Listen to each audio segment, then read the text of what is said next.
A very interesting management that we talked about before we dive full tilt towards the last one out of trade, and that's MMP Industries. It's evoked interest of veteran investor Kenneth Andrade's Old Bridge Capital, as a result of which Old Bridge picked up 1.26% stake, and the stock is locked on an upper circuit. So what's the company about? What are the numbers looking like?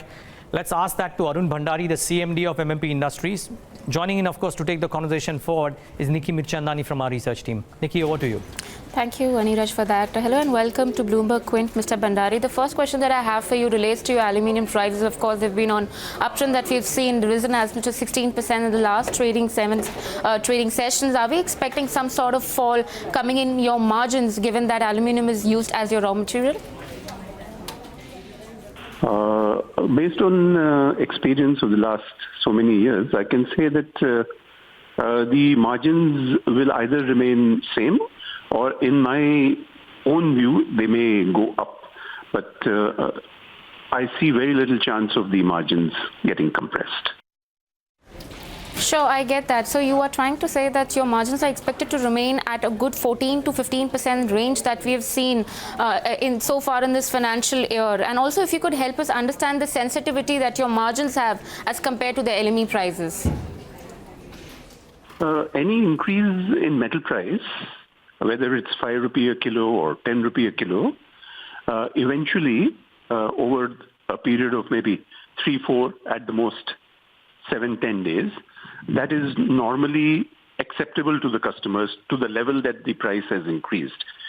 So we don't see any chance of margins being compressed.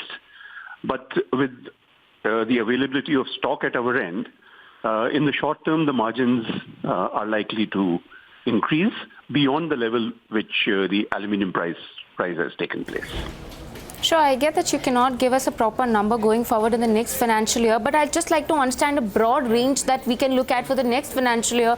And also, if you could help us understand, for every 10 rupee hike that we've seen in LME prices, how much percent of hike would you have to pass on to your consumers so that the margins are not impacted? FY19 revenue-wise, we are expecting our top line to grow by 20%. Certainly. And in terms of margins, because of the aluminium price increase, it's actually the price increase of metal plus our processing and conversion charges.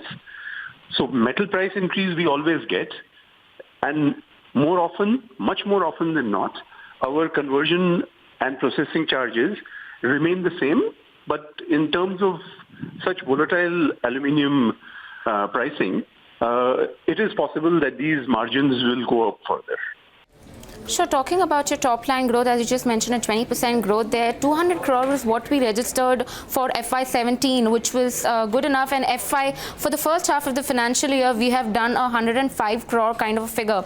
Given that incremental capacities are going on stream since the second half of the financial year, are you expecting a 300 crore sort of revenue growth in the next financial year? Actually, as FY18 closure, that is 31st March of this year, we've closed at around 241 CR net revenue. So the next year will be more like 18 to 20% above financial year 18 closure. Also, I'd like to understand a little bit about your bottom line performance. The company doubles its profit in FY17 to 18.7 crore, and in the first half of the financial year has done a profit of around 11 odd crore. What is the figure that we can expect going forward in FY19? Are we looking at doubling of profits in FY19 as well, say a number of 40 odd crore? Well, our EBITDA margins for the company as a whole are expected to rise from the present 14%. In the coming year, that will rise to 15% or maybe 16%. And subsequently in the years 1920 onwards, there is likely to be a significant growth over this figure. Sure. I'd also like to understand a little bit of contribution which is coming from a subsidiary of the company, which stands at 19.6% for the first half of the financial year. That is the Star Clips and Engineering business contribution to your overall consolidated bottom line performance. What is the contribution that we can look forward for FY19? Okay, Star Circlips and Engineering Limited is also a family company where MMP has 26% stake, approximately 26%. And the balance is with the promoter family, which is me and my family.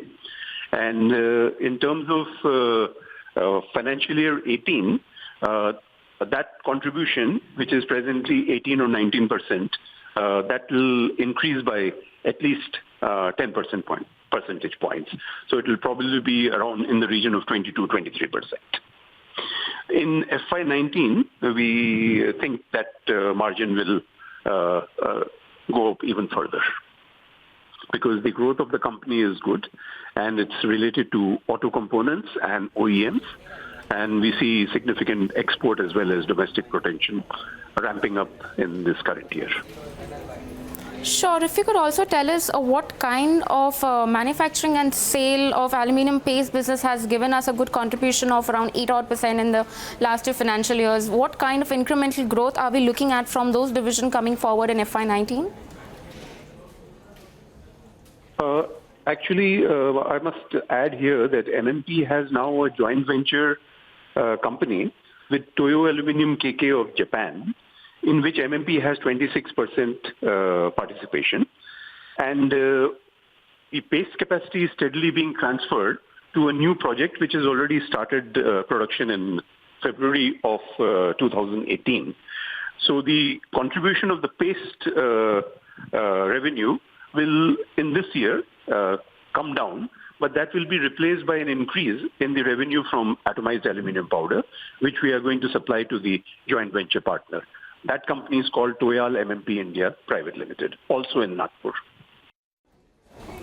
Sure. So if you could just put a number to what kind of growth can we be expected from this particular paste division in FY19, that would be great.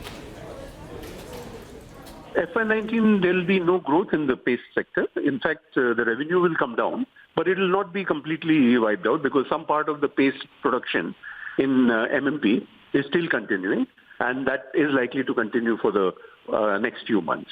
But I think the overall share of the revenue will come down from present 8% to less than 2% because the paste capacity itself is getting transferred to the new joint venture, where MMP, like I said, has a 26% equity.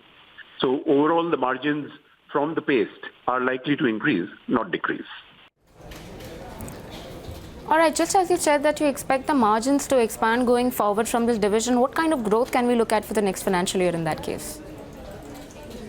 Actually, in FY19, we have not even factored in the revenue and the profits coming from Toyal, because this is going to be the first year of full production. And so we will look into that in the year 1920. Toyal company has good potential. We do resale business in our new company for pastes imported from Japan. And this is, in fact, the largest capacity that Toyal has put up in India. It's probably a little bit more than what they have in USA, China, and France put together.